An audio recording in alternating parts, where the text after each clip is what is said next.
మధ్యతరగతి పేద వర్గాలకు మధ్యన పోటీ అని చెప్పారు. కారణం గడిచిన 5 సంవత్సరాల్లో మనం అమలు చేసినటువంటి కార్యక్రమాలు పెద్ద ఎత్తున మధ్యతరగతి పేద బడుగు బలహీన వర్గాలకు ప్రయోజనాన్ని చేకూర్చున్నాయి. స్వాతంత్రం వచ్చిన తర్వాత వారి అవసరాలు తీరక నిరాశ నిస్పృహంలో ఉన్నటువంటి ఈ పేద వర్గాలు ఈ 5 సంవత్సరాల్లో సంతోషంగా వారి ఆశలు నెరవేరే విధంగా ఇలాంటి ప్రభుత్వాలు ఉంటే మేము కూడా అభివృద్ధి చెందగలము, అభివృద్ధి చెందినటువంటి సమాజంలో మేము కూడా సభ్యులం కాగలం అన్నటువంటి విశ్వాసం ఈనాడు రాష్ట్రమంతా వ్యక్తమవుతుంది. ఇలాంటి సందర్భంలో జరిగిన ఎన్నిక మనం 5 సంవత్సరాలు చేసిన పరిపాలనకు గడిచిన కాలంలో ఉన్నటువంటి ప్రభుత్వం అన్ని వర్గాలకు వ్యతిరేకంగా ధనవంతులు కొమ్ముగాసి లంచబోతు వ్యవహారాలతో రాష్ట్రాన్ని బస్టు పట్టించినటువంటి విషయం మీ అందరికీ తెలుసు.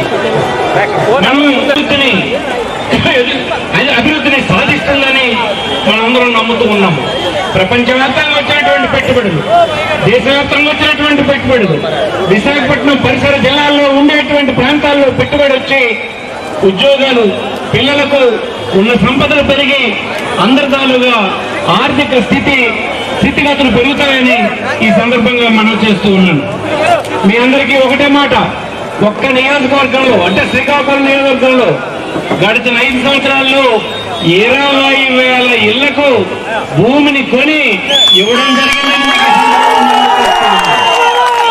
చదువుకు నోచుకోని పిల్లలకు అవసరమైనటువంటి అన్ని సదుపాయాలు ఇచ్చి బిడ్డల్ని చదివించి పెద్దవాళ్ళని చేసి వారిని కూడా ఈ సమాజంలో గౌరవమైన స్థానంలో తీసుకురావడానికి మన ప్రభుత్వం కృషి చేస్తున్న విషయం మీకు నేను చెప్పనక్కర్లేదు. ఆ విధంగా తీసుకుంటే మన జిల్లా అభివృద్ధికి తీసుకుంటే టెక్కల్లో మూలపేట వద్ద పోర్ట్ నిర్మాణం జరిగింది. ఈవేళ మనకు 6 మాసాల్లో ప్రపంచంలో ఏ పట్టణంతో అయినా సముద్ర మార్గం ద్వారా శ్రీకాకుళం 75 సంవత్సరాల తర్వాత మొదటిసారి ప్రపంచంతో కనెక్ట్ కాబోతుందని సందర్భంగా మనం చూస్తున్నాం. అలాగే బుడగట్లపాలెంలో ఫిషింగ్ హార్బర్, మన హెడ్ క్వార్టర్స్ లో అక్కడ హాస్పిటల్, ఇక్కడ కలెక్టరేట్.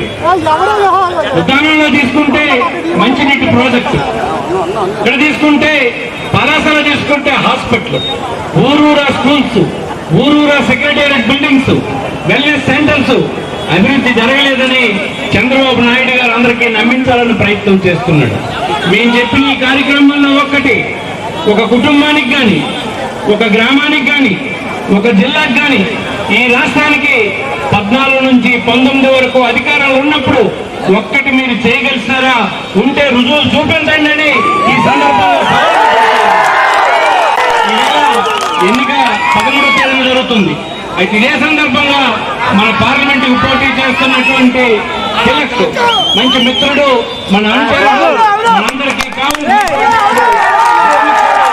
ఓటు వేసి వైఎస్ఆర్ పార్టీ అభ్యర్థులిద్దరిని గెలిపించాలని సందర్భంగా మనం చేస్తూ ఆయన గ్రామాల నుంచి కార్యకర్తలు, పౌరులు, సోదరీమణులు పార్టిసిపేట్ చేయడానికి అన్ని డివిజన్ల నుంచి వచ్చారు. వాళ్ళు రావడానికి కావాల్సినటువంటి ఏర్పాట్లన్నీ నాయకులందరూ చేసి ఈవేళ ఈ కార్యక్రమంలో జయప్రదం చేశారు. వారందరికీ నేను పేరు పేరున కృతజ్ఞతలు తెలియజేస్తూ కార్యకర్తల విశ్వాసం ఎన్నటికీ